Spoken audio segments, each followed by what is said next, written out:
ਸੋਰਠ ਮਹਿਲਾ ਤੀਜਾ। ਹਰ ਜੀਓ ਤੁਧਨੋਂ ਸਦਾ ਸਲਾਹੀ ਪਿਆਰੇ, ਜਿਚਰ ਘਟ ਅੰਤਰ ਹੈ ਸਾਸਾ। ਇਕ ਪਲ ਖਿਨ ਵਿਸਰਹਿ ਤੂੰ ਸੁਆਮੀ, ਜਾਣੋ ਬਰਸ 50। ਹਰ ਜੀਓ ਤੁਧਨੋਂ ਸਦਾ ਸਲਾਹੀ ਪਿਆਰੇ, ਜਿਚਰ ਘਟ ਅੰਤਰ ਹੈ ਸਾਸਾ। ਇਕ ਪਲ ਖਿਨ ਵਿਸਰਹਿ ਤੂੰ ਸੁਆਮੀ, ਜਾਣੋ ਬਰਸ 50। ਹਮ ਮੂੜ ਮੁਗਧ ਸਦਾ ਸੇ ਭਾਈ, ਗੁਰ ਕੈ ਸ਼ਬਦ ਪ੍ਰਗਾਸਾ। ਹਰ ਜੀਓ ਤੁਮ ਆਪੇ ਦੇਹ ਬੁਝਾਈ, ਹਰ ਜੀਓ ਤੁਧ ਵਿਟਹੁ ਵਾਰਿਆ ਸਦਹੀ। ਤੇਰੇ ਨਾਮ ਵਿਟਹੁ ਬਲ ਜਾਈ, ਰਹਾਉ ਹਮ ਸ਼ਬਦ ਮੁਏ, ਸ਼ਬਦ ਮਾਰ ਜੀ ਵਾਲੇ ਭਾਈ। ਸ਼ਬਦੇ ਹੀ ਮੁਕਤ ਪਾਈ, ਸ਼ਬਦੇ ਮਨ ਤਨ ਨਿਰਮਲ ਹੁਆ। ਹਰ ਵਸਿਆ ਮਨ ਆਈ, ਸ਼ਬਦ ਗੁਰ ਦਾਤਾ। ਜਿਤ ਮਨ ਰਾਤਾ, ਹਰ ਸਿਉ ਰਿਹਾ ਸਮਾਈ। ਸ਼ਬਦ ਨਾ ਜਾਣਹਿ ਸੇ ਅੰਨੇ ਬੋਲੇ, ਸੇ ਕਿਤ ਆਏ ਸੰਸਾਰਾ। ਹਰ ਰਸ ਨਾ ਪਾਇਆ, ਬਿਰਥਾ ਜਨਮ ਗਵਾਇਆ। ਜੰਮਹਿ ਵਾਰੋ ਵਾਰਾ, ਬਿਸਟਾ ਕੇ ਕੀੜੇ ਬਿਸਟਾ ਮਾਹੇ ਸਮਾਣੇ। ਮਨ ਮੁਖ ਮੁਗਧ ਗੁਬਾਰਾ, ਆਪੇ ਕਰ ਵੇਖੈ ਮਾਰਗ ਲਾਏ ਭਾਈ। ਤਿਸ ਬਿਨ ਅਵਰ ਨਾ ਕੋਈ, ਜੋ ਧੁਰ ਲਿਖਿਆ ਸੋ ਕੋਈ ਨ ਮਿਟੈ ਭਾਈ। ਕਰਤਾ ਕਰੇ ਸੋ ਹੋਈ, ਨਾਨਕ ਨਾਮ ਵਸਿਆ ਮਨ ਅੰਤਰ ਭਾਈ। ਅਵਰ ਨਾ ਦੂਜਾ ਕੋਈ, ਜੋ ਧੁਰ ਲਿਖਿਆ ਸੋ ਕੋਈ ਨ ਮਿਟੈ ਭਾਈ। ਕਰਤਾ ਕਰੇ ਸੋ ਹੋਈ, ਨਾਨਕ ਨਾਮ ਵਸਿਆ ਮਨ ਅੰਤਰ ਭਾਈ। ਅਵਰ ਨਾ ਦੂਜਾ ਕੋਈ। ਵਾਹਿਗੁਰੂ ਜੀ ਕਾ ਖਾਲਸਾ, ਵਾਹਿਗੁਰੂ ਜੀ ਕੀ ਫਤਿਹ। ਸਤਿਗੁਰੂ ਪਾਤਸ਼ਾਹ ਸਾਹਿਬ ਜੀ ਦੇ ਪਾਵਨ ਦਰਬਾਰ ਦੀਆਂ ਹਾਜ਼ਰੀਆਂ ਭਰਦਿਆਂ ਗੁਰੂ ਪਾਤਸ਼ਾਹ ਸਾਹਿਬ ਜੀ ਦੇ ਆਪਣੇ ਹੀ ਨਿਜ ਪਾਵਨ ਸਰੂਪ ਸ਼ਬਦ ਨਾਲ ਚਿੱਤ ਲਾ ਕੇ ਜਦ ਆਪ ਸਾਵਧਾਨ ਤੇ ਇਕਾਗਰ ਚੀਤ ਹੋਏ जुड़ मिल बैठे हो। पातशाह गुरदेव जी दियाँ बेअंत ਮਹਿਰਮਤਾਂ ਤੇ ਵਡਿਆਈਆਂ जो सत संगत विच सदा वरतदियां ने। आप उन्हां दे सांझी ते धारणी होयो। किरपालता करना, अपने निर्मल हिरदे चों अरदास करना जो गुरु पातशाह साहब जी रहमत करन। पावन शब्द दी विचार, बोलण दा ताण ਅਤੇ ਵਿਚਾਰ ਦਾ ਪ੍ਰਵਾਹ ਬਖਸ਼ਣ। ਇੱਕ ਵਾਰ ਆਸੀਸ ਦਿੰਦਿਆਂ ਅੰਮ੍ਰਿਤ ਦ੍ਰਿਸ਼ਟੀ ਪਾ ਕੇ ਜਪਣਾ ਜੀ ਸਤਨਾਮ ਸ਼੍ਰੀ ਵਾਹਿਗੁਰੂ। ਗਰੀਬ ਨਿਵਾਸ ਘਟ ਘਟ ਕੇ ਵਾਸੀ ਸ਼੍ਰੀ ਅਕਾਲ ਪੁਰਖ ਵਾਹਿਗੁਰੂ ਜੀ ਦਾ ਕੋਟਾਨ ਕੋਟ ਸ਼ੁਕਰਾਨਾ ਹੈ ਜੋ ਸੱਚੇ ਪਾਤਸ਼ਾਹ ਸਾਹਿਬ ਜੀ ਨੇ ਕਿਰਪਾ ਕੀਤੀ ਹੈ। ਸੰਪੂਰਨ ਰੈਣ ਆਪਣੇ ਪਿਆਰ ਤੇ ਭਾਣੇ ਵਿੱਚ ਬਤੀਤ ਕਰਾਈ ਹੈ। ਅੰਮ੍ਰਿਤ ਵੇਲੇ ਦੀ ਜਾਗ ਬਖਸ਼ਿਸ਼ ਕੀਤੀ ਤੇ ਇਸ ਵਕਤ ਆਪਣੇ ਪਾਵਨ ਦਰਬਾਰ ਦੀ ਹਾਜ਼ਰੀ ਭਰਨ ਦਾ ਸੁਭਾਗ ਬਖਸ਼ਿਆ। ਹਰ ਰੋਜ਼ ਦੀ ਤਰ੍ਹਾਂ ਅੱਜ ਵੀ ਅੰਮ੍ਰਿਤ ਵੇਲੇ ਸੱਚੇ ਸਾਹਿਬ ਦੀ ਰਹਿਮਤ ਦਾ ਦਰ ਖੁੱਲ੍ਹਦਾ ਹੈ। ਸਾਡੇ ਵਾਸਤੇ ਉਪਦੇਸ਼ ਪ੍ਰਾਪਤ ਹੋਇਆ। ਮਹਾਰਾਜ ਨੇ ਬੜਾ ਖੁਲਾਸੇ ਦੇ ਨਾਲ ਜ਼ਿਕਰ ਕੀਤਾ ਨਾ, ਸਭ ਜਗ ਜਿਨਹਿ ਉਪਾਇਆ ਭਾਈ, ਕਰਨ ਕਾਰਨ ਸਮਰੱਥ। ਜੀਓ ਪਿੰਡ ਜਿਨ ਸਾਜਿਆ ਭਾਈ, ਦੇਕਰ ਆਪਣੀ ਵੱਤ। ਕਿਨ ਕਹੀ ਹੈ ਕਿਨ ਦੇਖੀਏ ਭਾਈ, ਕਰਤਾ ਏਕ ਅਕਥ। ਗੁਰਦੇਵ ਰਹਿਮਤਾਂ ਕਰਨ ਸਾਨੂੰ ਇਹ ਵਿਸਤ੍ਰਿਤ ਵਿਚਾਰ ਜੋ ਖੁੱਲ੍ਹੇ ਨੇ ਸਾਡੇ ਹਿਰਦੇ ਦੇ ਵਿੱਚ ਵਸਣ, ਸਾਡੇ ਹਿਰਦੇ ਦਾ ਵੀ ਪੱਖ ਬਹੁਤ ਖੁੱਲ੍ਹਾ ਹੋ ਜਾਏ ਅਤੇ ਗੁਰੂ ਦੀ ਰਹਿਮਤਾਂ ਸਾਡੇ ਹਿਰਦੇ 'ਚ ਵਸ ਸਕਣ। ਇਹਨਾਂ ਗੱਲਾਂ ਨੂੰ ਸਮਝਣ ਵਾਸਤੇ ਕਿ ਸਭ ਜਗ ਜਿਨਹਿ ਉਪਾਇਆ ਭਾਈ, ਕਰਨ ਕਾਰਨ ਸਮਰੱਥ ਹੈ, ਅਸੀਂ ਹੌਲੀ ਹੌਲੀ ਇਹਨਾਂ ਪਾਵਨ ਸ਼ਬਦਾਂ ਦੀ ਜੋ ਲੜੀ ਵਿੱਚ ਸਾਨੂੰ ਵਿਆਖਿਆਤਮਕ ਪੱਖ ਮਿਲਦਾ ਹੈ ਸਮਝਣ ਦਾ ਯਤਨ ਕਰਦੇ ਹਾਂ। ਤੀਸਰੇ ਪਾਤਸ਼ਾਹ ਧੰਨ ਗੁਰੂ ਅਮਰਦਾਸ ਸਾਹਿਬ ਮਹਾਰਾਜ ਜੀ ਕੇ ਬਚਨ ਜੋ ਸਾਡੇ ਵਿਚਾਰ ਗੋਚਰੇ ਨੇ, ਜੋ ਸਾਡੇ ਵਾਸਤੇ ਮਾਰਗ ਦਰਸ਼ਨ ਦੇ ਰੂਪ ਵਿੱਚ ਨੇ। ਇਹੀ ਗੱਲ ਸਾਨੂੰ ਮਹਾਰਾਜ ਕਹਿੰਦੇ ਨੇ ਕਿ ਭਾਈ ਜਦੋਂ ਇਹ ਗੱਲ ਸਮਝ ਆ ਜਾਏ ਵੀ ਸਾਰੀ ਰਚਨਾ ਤੇਰੀ ਹੈ,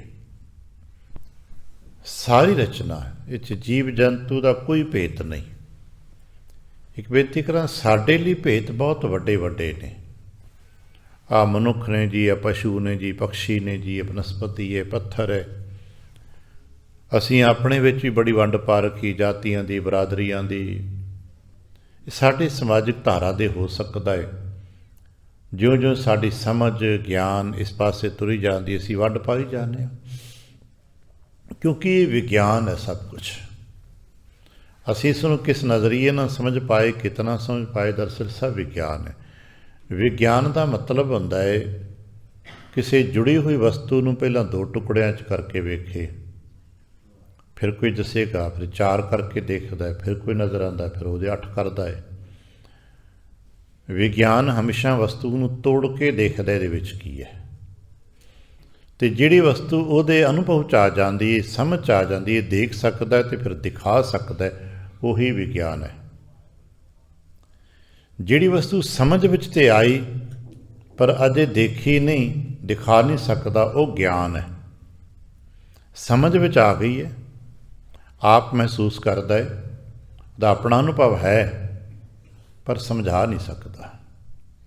ਅਧਿਆਤਮ ਦੀਆਂ ਬਹੁਤ ਸਾਰੀਆਂ ਗੱਲਾਂ ਇਸ ਕਰਕੇ ਵਿਗਿਆਨ ਦੀ ਪਕੜ 'ਚ ਨਹੀਂ ਆਉਂਦੀਆਂ ਕਿਉਂਕਿ ਇਹ ਸਮਝ 'ਤੇ ਆ ਜਾਂਦੀ ਆ, ਅਨੁਭਵ 'ਤੇ ਆ ਜਾਂਦਾ ਹੈ, ਪਰ ਦੂਜੇ ਨੂੰ ਕਿੱਦਾਂ ਸਮਝ ਆਈਏ। ਇਸੇ ਕਰਕੇ ਭੁੱਖ ਦਾ ਕੋਈ ਵਿਗਿਆਨ ਥੋੜ੍ਹਾ ਹੈ, ਨੀਂਦ ਦਾ ਵਿਗਿਆਨ ਨਹੀਂ ਗਾ। ਅਸੀਂ ਕਿਵੇਂ ਦਿਖਾਵਾਂਗੇ ਕਿ ਲੈ ਮੈਨੂੰ ਭੁੱਖ ਲੱਗੀ ਹੈ, ਖਾ ਕੇ ਦੱਸ ਸਕਦੇ ਹਾਂ। ਇਸੇ ਤਰ੍ਹਾਂ ਬਹੁਤ ਸਾਰੇ ਪੀੜਾਵਾਂ ਨੇ, ਖੁਸ਼ੀਆਂ ਨੇ, ਗਮੀਆਂ ਨੇ। ਜਿਸ ਤਰ੍ਹਾਂ ਖੁਸ਼ੀਆਂ ਅਤੇ ਗਮੀਆਂ ਅਨੁਭਵ ਨੇ ਸਾਡੇ ਮਨ ਦੇ। ਇਸੇ ਤਰ੍ਹਾਂ ਪ੍ਰਭੂ ਜੀ ਦੇ ਪਿਆਰ ਭਰੇ ਅਨੁਭਵ ਵੀ ਗੁਰਸਿੱਖਾਂ ਦੇ ਨੇ। ਵਿਛੋੜੇ ਦਾ ਅਨੁਭਵ ਹੈ, ਮਿਲਾਪ ਦਾ ਅਨੁਭਵ ਹੈ, ਇਹ ਸਭ ਗਿਆਨ ਵਿੱਚ ਨੇ। ਇਹ ਵਿਗਿਆਨ ਦੀ ਕੈਟਾਗਰੀ 'ਚ ਨਹੀਂ ਆਉਂਦੇ, ਕਿਉਂਕਿ ਵਿਗਿਆਨ ਨਾ ਖੁਸ਼ੀ ਦੀ ਗੱਲ ਕਰ ਸਕਦਾ, ਨਾ ਗਮੀ ਦੀ ਗੱਲ ਕਰ ਸਕਦਾ। ਵਿਗਿਆਨ ਤੇ ਕਹਿੰਦਾ ਹੈ ਬਈ ਕੋਈ ਤੇਰੇ ਕੋਲ ਹੈਗਾ, ਕੋਈ ਤੇਰੇ ਕੋਲ ਨਹੀਂ ਗਾ, ਕਿਉਂਕਿ ਵਿਗਿਆਨ ਸਿਰਫ ਉਹ ਦੀ ਗੱਲ ਕਰਦਾ ਜੋ ਦੇਖਿਆ ਜਾ ਸਕਦਾ ਹੈ ਅਤੇ ਫਿਰ ਦਿਖਾਇਆ ਜਾ ਸਕਦਾ ਹੈ। ਇਸੇ ਕਰਕੇ ਵਿਗਿਆਨ ਬਾਰੀਕ ਤੋਂ ਬਾਰੀਕ ਚੀਜ਼ਾਂ ਨੂੰ ਦੇਖਣ ਦੀ ਕੋਸ਼ਿਸ਼ ਕਰ ਰਿਹਾ ਹੈ। ਹਾਲਾਂਕਿ ਉਸਨੇ ਬਹੁਤ ਬਾਰੀਕ ਤੱਕ ਪਹੁੰਚ ਬਣਾ ਲਈ ਹੈ, ਜਿਸ ਨੂੰ ਖੁੱਲ੍ਹੀ ਅੱਖ ਨਾਲ ਨਹੀਂ ਸੀ ਦੇਖਿਆ ਜਾ ਸਕਦਾ। ਵਿਗਿਆਨ ਉੱਥੇ ਵੀ ਪਹੁੰਚ ਰਿਹਾ ਹੈ, ਕਿਉਂਕਿ ਅਸੀਂ ਦੇਖ ਰਹੇ, ਪਰ ਫਿਰ ਵੀ ਬਹੁਤ ਕੁਝ ਐਸਾ ਹੈ ਜੋ ਅਸੀਂ ਦਿਖਾ ਨਹੀਂ ਪਾ ਰਹੇ, ਉਹ ਗਿਆਨ ਹੁੰਦਾ ਹੈ। ਔਰ ਉਸ ਗਿਆਨ ਤੋਂ ਅੱਗੇ ਵੀ ਇੱਕ ਹੋਰ ਹੁੰਦਾ ਹੈ ਜਿਸ ਨੂੰ ਅਸੀਂ ਮੰਨਦੇ ਹਾਂ, ਪਰ ਉਹਦੇ ਬਾਰੇ ਸਾਡਾ ਅਨੁਭਵ ਨਹੀਂ ਹੈ, ਉਹ ਪਰਮਾਤਮਾ ਹੁੰਦਾ ਹੈ। ਇਸੇ ਕਰਕੇ ਪਰਮਾਤਮਾ ਦੇ ਬਾਰੇ ਅਲੱਗ-ਅਲੱਗ ਵਿਆਖਿਆਵਾਂ ਨੇ, ਅਲੱਗ-ਅਲੱਗ ਵਿਸ਼ਵਾਸ ਨੇ, ਅਲੱਗ-ਅਲੱਗ ਉਹਦੀ ਮਾਨਤਾਵਾਂ ਨੇ, ਅਲੱਗ-ਅਲੱਗ ਸਰੂਪ ਨੇ। ਸਾਨੂੰ ਪਤਾ ਹੈ ਸਾਡੇ ਗੁਰੂ ਕਹਿੰਦੇ ਨੇ ਹੈਗਾ ਹੈ, ਪਰ ਸਾਡਾ ਕੋਈ ਅਨੁਭਵ ਨਹੀਂ ਗਾ। ਅਸੀਂ ਮਹਿਸੂਸ ਕਰਦੇ ਸਾਡੇ 'ਚੋਂ ਟਾਵੇਂ ਵਿਰਲੇ ਕਿਸੇ ਦਾ ਅਨੁਭਵ ਕੋਈ ਹੋਵੇਗਾ, ਪਰ ਉਹ ਦੱਸ ਨਹੀਂ ਪਾਉਂਦਾ। ਇਸ ਕਰਕੇ ਉਹਨੂੰ ਅਗਿਆਤ ਨੂੰ ਕਹਿੰਦੇ ਪ੍ਰਮਾਤਮਾ। ਉਹ ਪ੍ਰਮਾਤਮਾ ਦਾ ਪੱਖ ਹੈ।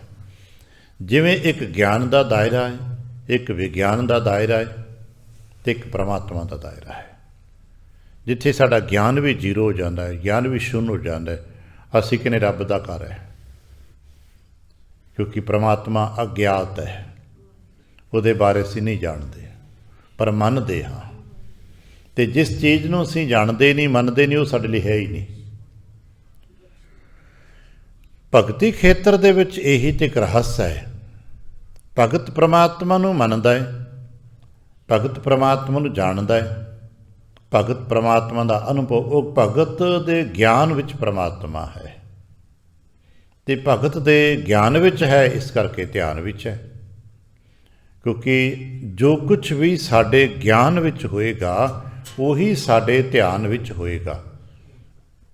ਪ੍ਰਮਾਤਮਾ ਸਾਡੇ ਗਿਆਨ ਵਿੱਚ ਨਹੀਂ ਹੈ, ਇਸ ਕਰਕੇ ਸਾਡੇ ਧਿਆਨ ਵਿੱਚ ਵੀ ਨਹੀਂ ਹੈ।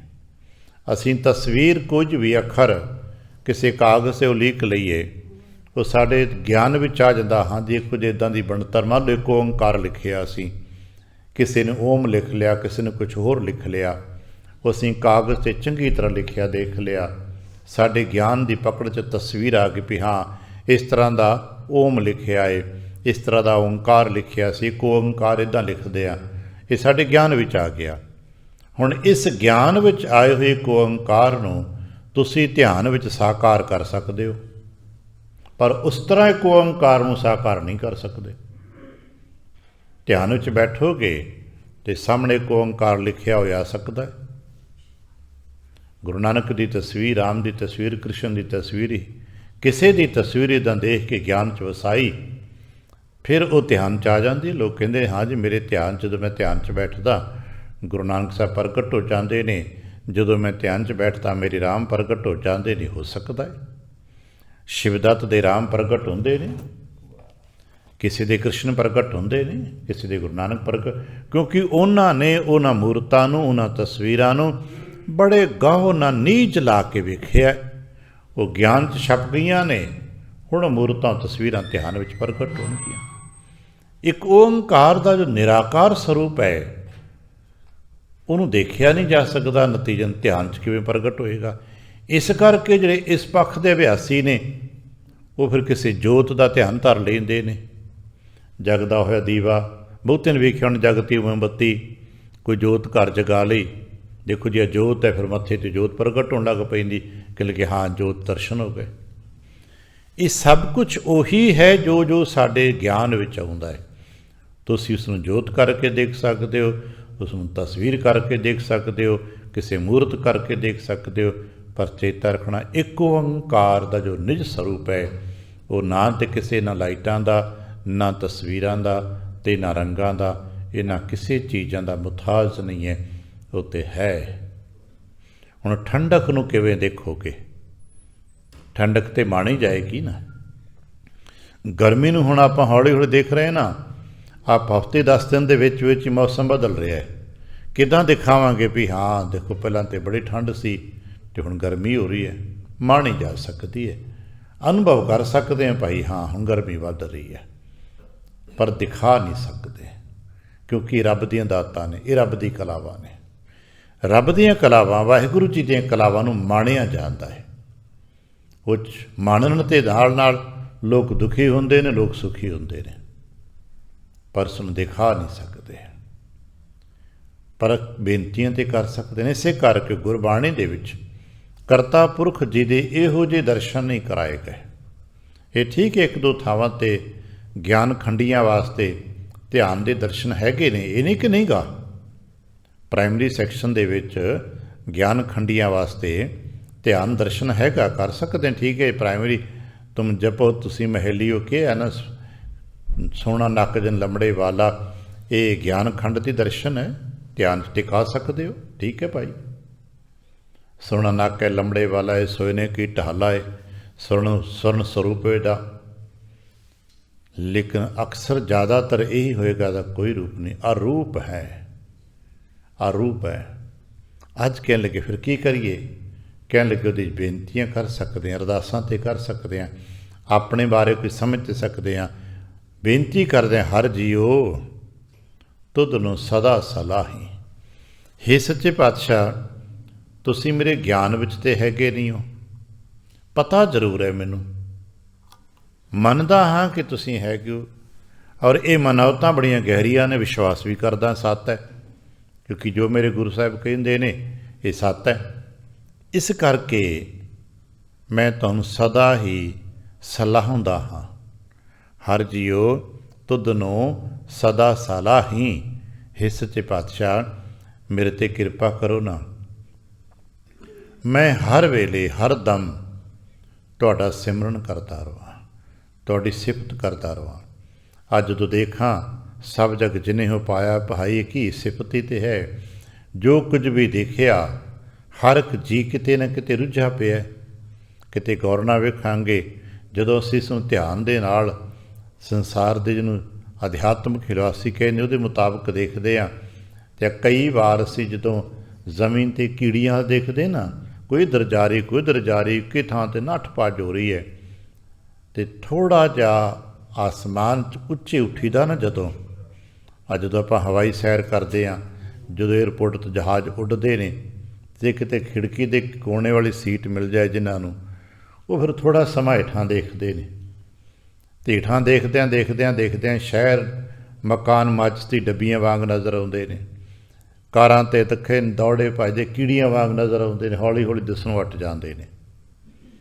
ਇੱਕ ਦੌਰ ਹੁੰਦਾ ਜਿਵੇਂ ਮਨੁੱਖ 'ਤੇ ਕਾਰਾਂ ਚੱਲਦੀਆਂ, ਕੀੜੀਆਂ ਦੌੜ ਰਹੀਆਂ ਨੇ, ਨਿੱਕੇ ਨਿੱਕੇ ਜੀਅ ਨੱਠੇ ਫਿਰਦੇ ਨੇ।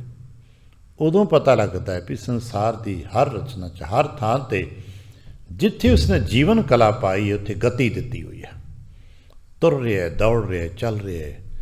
ਸਭ ਜਗ ਧੰਦੜੇ ਲਾਏ ਹੋਏ ਨੇ। ਨਿੱਕੀ ਜਿਹੀ ਕੀੜੀ ਨੂੰ ਦੇਖਿਆ ਉਹ ਵੀ ਦੌੜ ਰਹੀ ਹੈ, ਹਾਥੀ ਨੂੰ ਦੇਖਿਆ ਉਹ ਵੀ ਦੌੜ ਰਿਹਾ।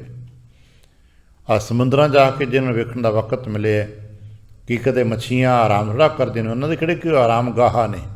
ਬਸ ਜਿੰਨਾ ਚਿਰ ਜੀਵਨ ਹੈ ਪਾਣੀ 'ਚ ਤਰਦੀਆਂ ਤੇ ਰਹਿਣਾ, ਉਹ ਤਰਦੀਆਂ ਉਹਨੂੰ ਸੌਂ ਲੈਣਾ, ਤਰਦੀਆਂ ਜਾਗ ਲੈਣਾ, ਤਰਦੇ ਸਾਰੀ ਉਮਰ ਹੈ ਜਿਤਨਾ ਸਮਾਂ ਵੀ ਉਹਨਾਂ ਨੂੰ ਮਿਲਦਾ ਹੈ ਤੈਰਦੀਆਂ ਤੇ ਰਹਿਣਾ ਉਹਨਾਂ ਨੇ।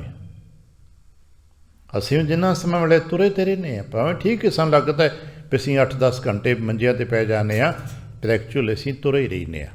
ਉਦੋਂ ਮਨ ਤੁਰੇ ਰਹਿੰਦੇ ਨੇ ਸੁਪਨਿਆਂ ਦੇ ਵਿੱਚ, ਕਲਪਨਾਵਾਂ ਦੇ ਵਿੱਚ। ਤੇਰੀ ਸਭ ਜਗ ਜਿਹਨੇ ਹੋ ਪਾਇਆ ਭਾਈ, ਇਹਦੇ 'ਚ ਕੀ ਹੈ, ਸਾਰਾ ਕੋਈ ਤੇਰੀ ਰਚਨਾ ਹੈ। ਅਤੇ ਇਸ ਕਰਕੇ ਜਦੋਂ ਥੋੜ੍ਹਾ ਜਿਹਾ ਪ੍ਰੇਮ ਆ ਜਾਂਦਾ ਹੈ, ਸੱਚੇ ਪਾਤਸ਼ਾਹ ਵਾਹ ਤੇਰੀ ਕੁਦਰਤ ਹੈ, ਬਲਿਹਾਰ ਹੈ ਤੇਰੀ ਕੁਦਰਤ ਨੂੰ, ਤੂੰ ਇੰਨੀ ਰਚਨਾ ਸੁੰਦਰ ਬਣਾਈ, ਹਰ ਚੀਜ਼ ਨੂੰ ਗਤੀਮਾਨ ਕਰ ਦਿੱਤਾ ਹੈ, ਹਰ ਜੀਅ ਨੂੰ ਕਿਸੇ ਨਾ ਕਿਸੇ ਆਹਰ ਲਾਤਾ ਹੈ, ਹਰ ਜੀਅ ਵਿਹਲਾ ਨਹੀਂ ਕੁਛ ਛੱਡਿਆ, ਕੋਈ ਨਾ ਕੋਈ ਇੱਕ ਦੇ ਪਿੱਛੇ ਦੂਜਾ, ਇੱਕ ਦੇ ਪਿੱਛੇ ਦੂਜਾ। ਜੇ ਇੱਕ ਸਿਫਤ ਕਰਦਾ ਤਾਂ ਦੂਜਾ ਨਿੰਦਾ ਕਰਦਾ ਪਿਆ, ਜੇ ਇੱਕ ਭਲਾ ਕੰਮ ਕਰਦਾ ਤਾਂ ਦੂਜਾ ਬੁਰਾ ਕੰਮ ਕਰਦਾ ਪਿਆ, ਇੱਕ ਦੀਵਾ ਜਗਾ ਰਿਹਾ ਦੂਜਾ ਬੁਝਾ ਰਿਹਾ, ਇੱਕ ਦਵਾਈ ਲਗਾ ਰਿਹਾ ਦੂਜਾ ਕਤਲ ਕਰ ਰਿਹਾ। ਲੱਗੇ ਪਏ ਨੇ ਲੋਕ ਐਸਾ ਸੰਸਾਰ 'ਚ। ਕਿਤੇ ਗਿਆਨ ਖੰਡ 'ਚ ਜਾ ਕੇ ਦੇਖਾਂਗੇ ਤਾਂ ਸਭ ਖੇਲ ਨਜ਼ਰ ਆਏਗਾ, ਇੱਕ ਬਣਾ ਰਿਹਾ, ਘਟਾ ਰਿਹਾ, ਇੱਕ ਬਣਾ ਰਿਹਾ, ਘਟਾ ਰਿਹਾ। ਜਿਵੇਂ ਕਦੇ ਬੱਚੇ ਨਹੀਂ, ਇੱਕ ਬਣਾ ਕੇ ਹਟਦਾ ਦੂਜਾ ਆਉਂਦਾ ਢਾਹ ਕੇ ਚਲਾ ਜਾਂਦਾ ਹੈ। ਇਵੇਂ ਇੱਕ ਬੜੀ ਮਿਹਨਤ ਕਰਕੇ ਸ਼ਹਿਰਾਬਾਦ ਕਰਦਾ ਹੈ, ਦੂਜਾ ਕੋਈ ਹੁੰਦਾ ਸ਼ਹਿਰ ਸਾੜ ਕੇ ਆਬਾਦ ਲੰਘ ਜਾਂਦਾ ਹੈ। ਇਤਿਹਾਸ ਨੂੰ ਪੜ੍ਹ ਕੇ ਦੇਖੀਏ, ਕਿੰਨੇ ਸ਼ਹਿਰ ਕਿੰਨੀ ਵਾਰ ਉਜੜੇ ਨੇ, ਕਿੰਨੀ ਵਾਰ ਅੱਗਾਂ ਲੱਗੀਆਂ ਨੇ, ਕਿੰਨੀ ਵਾਰ ਸੜੇ ਨੇ। ਕਿਤੇ ਦੂਰ ਨਾ ਜਾਈਏ, ਸ਼੍ਰੀ ਅੰਮ੍ਰਿਤਸਰ ਸਾਹਿਬ 'ਤੇ ਕਿਤਨੇ ਹਮਲੇ ਹੋਏ ਨੇ, ਕਿਤਨੀ ਵਾਰ ਦਰਬਾਰ ਸਾਹਿਬ ਦੀ ਇਮਾਰਤਾਂ ਨੂੰ ਢਾਇਆ ਗਿਆ, ਕਿਤਨੀ ਵਾਰ ਸਰੋਵਰ ਨੂੰ ਪੂਰਨ ਦਾ ਯਤਨ ਕੀਤਾ ਗਿਆ, ਫਿਰ ਬਣ ਜਾਂਦਾ ਹੈ, ਫਿਰ ਪੂਰਨ ਦਾ ਯਤਨ ਕਰਦੇ ਨੇ, ਫਿਰ ਬਣ ਜਾਂਦਾ ਹੈ, ਕਿਉਂਕਿ ਇਹੀ ਕਰਤੇ ਦਾ ਖੇਲ ਹੈ।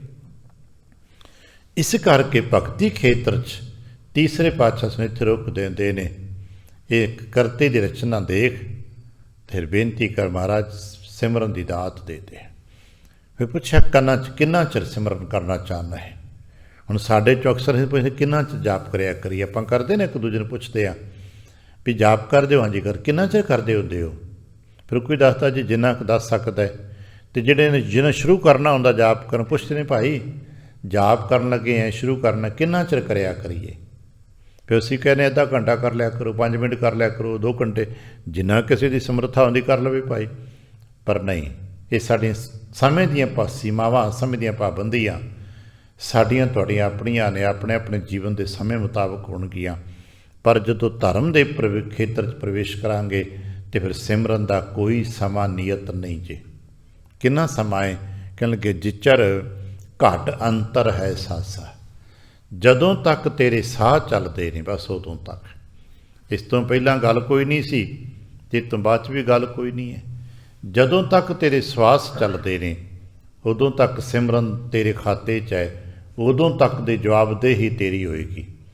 ਸਵਾਸਾਂ ਤੋਂ ਪਹਿਲਾਂ ਵੀ ਕੋਈ ਜਵਾਬਦੇਹੀ ਤੇਰੀ ਨਹੀਂ, ਅਤੇ ਸਵਾਸਾਂ ਦੇ ਮੁੱਕ ਜਾਣ ਤੋਂ ਬਾਅਦ ਵਿੱਚ ਵੀ ਸਿਮਰਨ ਦੀ ਜਵਾਬਦੇਹੀ ਤੇਰੀ ਨਹੀਂ ਹੈ, ਕਿਉਂਕਿ ਹੁਣ ਤੂੰ ਨਹੀਂ ਜਪ ਸਕਦਾ। ਪਰ ਜਿਤਨਾ ਚਿਰ ਸਵਾਸ ਨੇ ਉਹਨਾਂ ਦੀ ਜਵਾਬਦੇਹੀ ਸਾਡੀ ਹੈ, ਕਿੰਨਾ ਜਪਿਆ ਜੇ। ਉਹਦੇ ਵਿੱਚੋਂ ਠੀਕ ਹੈ ਮਹਾਰਾਜ ਕਿਰਪਾ ਕਰਕੇ 10 ਛੱਡ ਦੇਣਗੇ, ਬਚਪਨ ਦੇ 10 ਸਾਲ ਇਹ ਤੋਂ ਜ਼ਿਆਦਾ ਨਹੀਂ ਛੱਡਣ ਲੱਗੇ, ਕਿਉਂਕਿ ਮਹਾਰਾਜ ਨੇ ਕਹਿਤਾ 10 ਬਾਲ ਤਣ, ਇਹ ਤੋਂ ਜ਼ਿਆਦਾ ਨਹੀਂ ਛੁੱਟਣੇ। ਬਚਪਨ ਦੇ 10 ਸਾਲ ਦੀ ਛੂਟ ਮਿਲ ਜਾਏਗੀ, ਪਰ 10 ਸਾਲ ਤੋਂ ਉੱਪਰ ਦਾ ਜਵਾਬ ਦੇਣਾ ਪੈਣੇ। ਮਹਾਰਾਜ ਕਹਿਣ ਲੱਗੇ ਆਪਣੇ ਆਪ ਨੂੰ ਇੱਥੇ ਪਹੁੰਚਾ ਲੈ ਕੇ। ਧੰਨ ਗੁਰੂ ਅਮਰਦਾਸ ਮਹਾਰਾਜ ਆਪਣੇ ਆਪ ਨੂੰ ਇੱਥੇ ਲੈ ਕੇ ਜਾਂਦੇ ਨੇ। ਹਰ ਗੁਰਸਿੱਖ ਨੇ ਇੱਥੇ ਜਾਣਾ ਹੈ। ਇੱਕ ਪਲ ਖਿਨ ਵਿਸਰਹਿ ਤੂੰ ਸੁਆਮੀ, ਜਾਣੋ ਬਰਸ 85। ਇਸ ਰਸ ਰਹੱਸ ਨੂੰ ਦੇਖਣਾ ਹੋਵੇ ਨਾ, ਧੰਨ ਗੁਰੂ ਅਰਜਨ ਦੇਵ ਮਹਾਰਾਜ ਜੀ ਦਾ ਉਹ ਸਰੂਪ ਦੇਖੀਏ। ਜਦੋਂ ਗੁਰਤਾ ਗੱਦੀ 'ਤੇ ਚੌਥੇ ਪਾਤਸ਼ਾਹ ਧੰਨ ਗੁਰੂ ਰਾਮਦਾਸ ਸਾਹਿਬ ਜੀ ਸੁਸ਼ੋਭਿਤ ਨੇ, ਧੰਨ ਗੁਰੂ ਰਾਮਦਾਸ ਮਹਾਰਾਜ ਸਾਹਿਬ ਜੀ ਨੇ ਹੁਕਮ ਦੇ ਕੇ ਅਰਜਨ ਦੇਵ ਮਹਾਰਾਜ ਜੀ ਨੂੰ ਲਾਹੌਰ ਵਿਖੇ ਆਪਣੇ ਪਰਿਵਾਰ ਦੇ ਕਿਸੇ ਰਿਸ਼ਤੇਦਾਰ, ਜਿਹਨੂੰ ਅਸੀਂ ਦੁਨਿਆਵੀ ਤੌਰ 'ਤੇ ਕਹਿ ਦਿੰਦੇ ਹਾਂ ਕਿ ਗੁਰੂ ਅਰਜਨ ਦੇਵ ਜੀ ਰਿਸ਼ਤੇ 'ਚ ਲੱਗਦੇ ਹੋ ਤਾਇਆ ਸਹਾਰੀ ਮੱਲ ਜੀ ਦੇ ਪੁੱਤਰ ਦਾ ਵਿਆਹ ਹੈ, ਉੱਥੇ ਧੰਨ ਗੁਰੂ ਰਾਮਦਾਸ ਮਹਾਰਾਜ ਜੀ ਨੇ ਭੇਜ ਦਿੱਤਾ ਹੈ। ਚਲੇ ਤੇ ਗਏ ਨੇ, ਅਤੇ ਨਾਲ ਹੁਕਮ ਕਰਤਾ ਜਦ ਤੱਕ ਸਦੀਏ ਨਾ ਤਦ ਤੱਕ ਵਾਪਸ ਨਾ ਆਇਓ। ਹੁਣ ਸਦਨ ਕਦੋਂ, ਅਸੀਂ ਕਹਿੰਦੇ ਚੇਤਾ ਭੁੱਲ ਗਿਆ, ਨਹੀਂ ਚੇਤਾ ਨਹੀਂ ਭੁੱਲ ਗਿਆ। ਗੁਰੂ ਰਾਮਦਾਸ ਮਹਾਰਾਜ ਦੇਖ ਰਹੇ ਨੇ ਕਿੰਨੀ ਕੁ ਉਡੀਕ ਗਹਿਰੀ ਹੋ ਸਕਦੀ ਹੈ। ਅਤੇ ਫਿਰ ਅਸੀਂ ਪੜ੍ਹਦੇ ਹਾਂ, ਇੱਕ ਘੜੀ ਨਾ ਮਿਲਤੇ ਤਾਂ ਕਲਯੁਗ ਹੋਤਾ। ਕਲਯੁਗ ਦਾ ਮਤਲਬ ਇਹ ਨਹੀਂ ਕਿ ਜੇ ਸਾਡੇ ਤੁਹਾਡੇ ਵਾਲਾ ਕਲਯੁਗ ਹੈ ਮਾੜਾ ਸਮਾਂ। ਮਹਾਰਾਜ ਇੱਕ ਘੜੀ ਦਰਸ਼ਨ ਨਹੀਂ ਸੀ ਤੁਹਾਡੇ ਕਰਦਾ, ਅਤੇ ਮੇਰੇ ਵਾਸਤੇ ਤਾਂ ਮਾੜਾ ਸਮਾਂ ਸੀ, ਭਿਅੰਕਰ ਸਮਾਂ ਸੀ। ਔਰ ਇੱਕ ਮਜ਼ੇ ਦੀ ਗੱਲ ਇਹ ਕਿ ਇਹ ਨਹੀਂ ਕਿ ਹਰ ਵਕਤ ਗੁਰੂ ਅਰਜਨ ਦੇਵ ਜੀ ਚੌਥੇ ਪਾਤਸ਼ਾਹ ਦਾ ਪੱਲਾ ਪਕੜ ਕੇ ਕੋਲ ਬੈਠੇ ਰਹਿੰਦੇ ਨੇ, ਨਹੀਂ। ਪੁੱਤਰ ਰੂਪ ਵਿੱਚ ਨੇ, ਸਾਹਿਬਜ਼ਾਦੇ ਦੇ ਰੂਪ ਵਿੱਚ ਨੇ, ਘਰ ਪਰਿਵਾਰ ਦੀਆਂ ਹੋਰ ਜ਼ਿੰਮੇਦਾਰੀਆਂ, ਹੋਰ ਸੇਵਾਵਾਂ 'ਚ ਰੁੱਝੇ ਪਏ ਨੇ, ਪਰ ਹਰ ਵਕਤ ਦਰਸ਼ਨ ਦੇ ਨੇੜੇ ਨੇ। ਇੱਕ ਅਹਿਸਾਸ ਦਿਖਾਉਣਾ ਚਾਹੁੰਦੇ ਸਾਨੂੰ ਵੀ ਸਮਝ ਲੈਣਾ, ਕੋਲ ਬਹਿਣਾ, ਦਰਸ਼ਨ ਦੇ ਮੰਦਰ 'ਚ ਰਹਿਣਾ, ਗੱਲ ਇੱਕੋ ਹੀ ਹੈ, ਸਰੀਰ ਕਰਕੇ ਕੋਲ ਨਹੀਂ। ਪਰ ਹੁਣ ਕੀ ਹੈ, ਹੁਣ ਹੁਕਮ ਕੀਤਾ ਕਿ ਆਇਓ ਨਾ, ਬਸ ਇਹ ਵੇਥ ਹੈ। ਮਹਾਰਾਜ ਕਿਤੇ ਇੱਕ ਪਲ ਵਿਛੜਦੇ ਸੀ ਤਾਂ ਲੱਗਦਾ ਸੀ ਬੜਾ ਭਿਅੰਕਰ ਸਮਾਂ ਆ ਗਿਆ। ਹੁਣ ਕਦ ਮਿਲੀਐ ਪ੍ਰੀਐ ਤੁਧ ਭਗਵੰਤਾ। ਮਹਾਰਾਜ ਹੁਣ ਕਦੋਂ, ਕਿਉਂਕਿ ਸਮਾਂ ਪਤਾ ਨਹੀਂ। ਅਸੀਂ ਵੀ ਕਿਤੇ ਕਹਿ ਸਕੀਏ, ਇੱਕ ਪਲ ਖਿਨ ਵਿਸਰਹਿ ਤੂੰ ਸੁਆਮੀ, ਜਾਣੋ ਬਰਸ 85। ਮੇਰੇ ਵਾਸਤੇ ਤੇ 50 ਸਾਲ, ਬਰਸ 85 ਇੱਕ ਮੁਹਾਵਰਾ ਹੈ, ਬਹੁਤ ਵਡੇਰਾ ਸਮਾਂ। ਹੇ ਮਹਾਰਾਜ ਕਿਤੇ ਭੁੱਲ ਜਾਵਾਂ ਤੇ ਬੜਾ ਵੱਡਾ ਸਮਾਂ ਲੱਗਦਾ ਹੈ।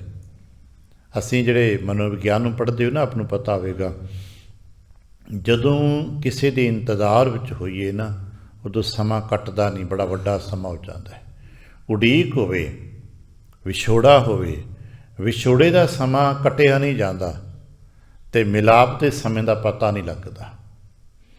ਪਰਿਵਾਰ ਸਾਰਾ ਮਿਲਿਆ ਹੋਵੇ, ਖੁਸ਼ੀ ਹੋਵੇ ਘਰ ਵਿੱਚ, ਕਦੋਂ ਰਾਤ ਪੈ ਜਾਂਦੀ ਹੈ, ਦਿਨ ਪੈ ਜਾਂਦਾ, ਕਦੋਂ ਗੱਲਾਂ ਬਾਤਾਂ ਕਰਦੇ ਹਾਂ। ਕਈ ਵਾਰ ਵੇਖਿਆ ਹੋਣਾ, ਬਚਪਨ ਦੇ ਭੈਣ ਭਰਾ ਕਿਸੇ ਸਮੇਂ ਬਾਅਦ ਮਿਲਦੇ ਨੇ ਅਤੇ ਅਸੀਂ ਵੇਖਿਆ ਅੱਧੀ ਰਾਤ ਤੱਕ ਗੱਲਾਂ ਹੀ ਕਰਨੋਂ ਨਹੀਂ ਹਟਦੇ, 2-2 3-3 ਵੱਜ ਜਾਂਦੇ ਨੇ, ਗੱਲਾਂ ਹੀ ਕਰੀ ਜਾਂਦੇ, ਗੱਲਾਂ ਹੀ, ਕਿਉਂਕਿ ਮੁੱਕਦੀਆਂ ਨਹੀਂ ਗੱਲਾਂ। ਖੁਸ਼ੀ ਦਾ ਸਮਾਂ ਹੈ, ਨਾ ਨੀਂਦ ਆਉਂਦੀ ਹੈ ਅਤੇ ਨਾ ਰਾਤ ਪਤਾ ਲੱਗਦਾ ਹੈ।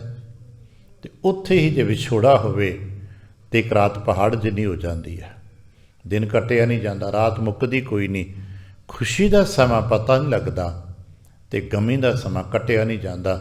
ਸਮਾਂ ਤੇ ਗਿਣਤੀ ਮਿੰਟ ਅਤੇ ਸਕਿੰਟ ਮਿੰਟ ਹੁੰਦੇ ਹੀ ਰਹਿੰਦੇ ਨੇ, ਪਰ ਗੱਲ ਕੀ ਸਾਡਾ ਮਨ ਭਾਰੀ ਹੋ ਜਾਂਦਾ ਹੈ। ਹੇ ਸੱਚੇ ਪਾਤਸ਼ਾਹ, ਤੇਰੇ ਤੋਂ ਦੂਰ ਉਹਨਾਂ 'ਤੇ ਮਨ ਭਾਰੀ ਹੋ ਜਾਂਦਾ ਹੈ। ਇੰਨਾ ਭਾਰੀ ਹੋ ਜਾਂਦਾ ਕਿ ਜਿਵੇਂ 50 ਸਾਲ ਦਾ ਸਮਾਂ, ਇੱਕ ਅੱਧੀ ਸਦੀ ਗੁਜ਼ਰ ਗਈ ਹੈ, ਤੇਰੇ ਤੋਂ ਵਿਛੋੜਾ ਹੋ ਗਿਆ ਹੈ। ਗੁਰਦੇਵ ਕਿਰਪਾ ਕਰਨ, ਇਹ ਵਿਛੋੜਾ ਸ਼ਾਇਦ ਅਸੀਂ ਮੰਨਦੇ ਹਾਂ, ਸ਼ਾਇਦ ਸਤਿਗੁਰੂ ਨਾਨਕ ਸਾਹਿਬ ਜੀ ਨੇ ਜਦੋਂ ਦੁੱਖਾਂ ਦੀ ਗੱਲ ਕੀਤੀ ਹੈ ਅਤੇ ਇਸ ਵਿਛੋੜੇ ਨੂੰ ਹੀ ਸਭ ਤੋਂ ਵੱਡਾ ਦੁੱਖ ਮੰਨਿਆ। ਆਪਾਂ ਪੜ੍ਹੇ ਹੋਣਾ, ਪਾਠ ਕਰਦਿਆਂ ਕਰਦਿਆਂ ਆਪਣੇ ਕਈ ਵਾਰ ਪਾਛੇ ਆਉਣਾ, ਇੱਕ ਵਿਛੋੜਾ, ਇੱਕ ਦੁੱਖ ਭੂਖ। ਸਭ ਤੋਂ ਵੱਡਾ ਦੁੱਖ ਅਗਰ ਗੁਰੂ ਨਾਨਕ ਸਾਹਿਬ ਦੀ ਨਜ਼ਰ ਵਿੱਚ ਹੈ ਤਾਂ ਵਿਛੋੜੇ ਦਾ ਦੁੱਖ ਹੈ। ਇੱਕ ਵਿਛੋੜਾ, ਇੱਕ ਦੁੱਖ ਭੂਖ, ਦੂਜਾ ਦੁੱਖ ਹੈ ਭੁੱਖ ਦਾ। ਇੱਕ ਦੁੱਖ ਸ਼ੱਕ ਤੇ ਵਾਰ, ਇੱਕ ਮਾਇਆ ਦਾ, ਜਮਦੂਤ ਮੌਤ ਦਾ। ਇੱਕ ਦੁੱਖ ਰੋਗ ਲੱਗਾ ਤਨ ਤਹਾਏ, ਅਤੇ ਤਨ 'ਤੇ ਲੱਗਾ ਹੋਇਆ ਰੋਗ ਤੇ ਸਭ ਤੋਂ ਛੋਟਾ ਰੋਗ ਹੈ, ਸਭ ਤੋਂ ਛੋਟਾ ਦੁੱਖ ਹੈ। ਇਹਦੀ ਤਾਂ ਕੋਈ ਕੀਮਤ ਹੀ ਨਹੀਂ ਗੀ, ਪਰ ਵਿਛੋੜੇ ਦੀ ਕੀਮਤ ਬਹੁਤ ਹੈ। ਅੱਜ ਕਹਿਣ ਲੱਗੇ ਜਾਣੋ ਬਰਸ 50 ਸੱਚੇ ਪਾਤਸ਼ਾਹ ਇੰਝ ਲੱਗਦਾ ਹੈ ਜਿਵੇਂ ਅੱਧੀ ਸਦੀ ਗੁਜ਼ਰ ਗਈ ਹੋਵੇ ਤੇਰੇ ਤੋਂ ਵਿਛੋੜੇ ਕਰਕੇ। ਕਿਰਪਾ ਕਰ, ਇਸੇ ਆਸ ਵਿੱਚ, ਇਸੇ ਮੂੰਹ 'ਚ ਬੈਠੇ ਹਾਂ। ਹਾਂ ਤੁਮਰੀ ਕਰੋ ਨਿਤਿਆਸ, ਪ੍ਰਭ ਮੋਹਿ ਕਬ ਗਲ ਲਾਵਹਿੰਗੇ।